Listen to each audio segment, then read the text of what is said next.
The Thought That Counts. A special gift for Dad. I racked my brain and braved the shops to find a gift for you. Got that, I said. Nope, that's not right, and that will just not do. At every turn I hummed and hawed, could this gift be the one?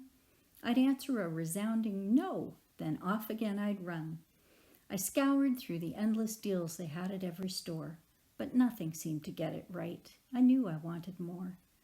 I hunted high and low for something perfect you could use. I raced from place to place so fast I wore out several shoes. I scanned the bustling mall and spied a shop that looked unique. It had no festive signs or neon lights that people seek. The other shoppers walked right by as if it wasn't there.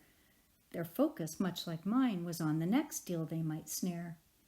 Intrigued, I wandered closer to the storefront for a look, to see the modest window just displayed, one single book. It sat upon a simple stand and looked the worse for wear. The cover was unreadable, the binding past repair. A subtle glow within the pages beckoned me to see what wondrous words might be inside this curiosity. Without a pause, I entered thinking, boy, this place is bland. No bells or whistles, just more books, the same as on the stand. A lovely older woman, silver hair and twinkling eyes, came out behind the counter saying, "What a nice surprise." She motioned to a chair and grinned, "Now take a load off, dear.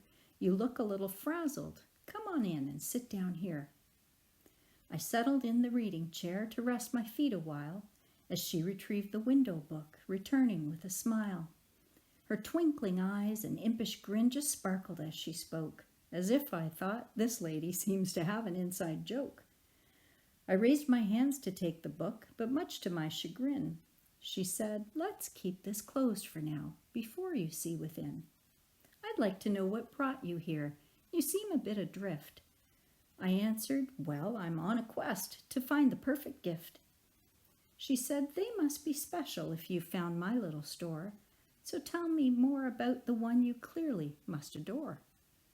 I pondered for a moment what I loved about this man, then said, "It's tough to put in words why I'm his biggest fan.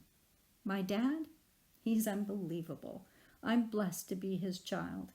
He's sweet and charming, wise and kind, and loving too," I smiled. "He's always near to lend support or share a listening ear. He helps to squash the worries down or brush away a tear. His great advice and caring words are always close," I said. "And even when he's not nearby, I hear him in my head." The woman laughed and nodded as I rambled on at length, regaling tales of times gone by when Dad gave me his strength. I talked and mused while recollections tumbled from my lips as family life and memories played like well-loved movie clips. Before I knew it, ages passed with all the time I took, and when I stopped, the woman smiled and handed me the book. I opened to an empty page and looked at her perplexed. "Just give it time," she whispered. "You will see what's coming next." To my amazement, there I saw my stories flooding through, with text all racing down the page, then zipping to page 2. The empty pages all transformed before my very eyes. They filled with photos, captions, footnotes, all to my surprise. This well-worn book had captured all my thoughts within my heart as family treasures overflowed, my dad the central part. The woman said, "There's lots of room for stories yet to be," then motioned to the empty books that still surrounded me. "You'd better get a move on. You have lots of tales in store. These books don't write themselves," she winked, then walked me out the door. Each year since then, another volume magically appears, a gift to browse with family full of laughter, love, and cheers. The title never changes, though I always have a look.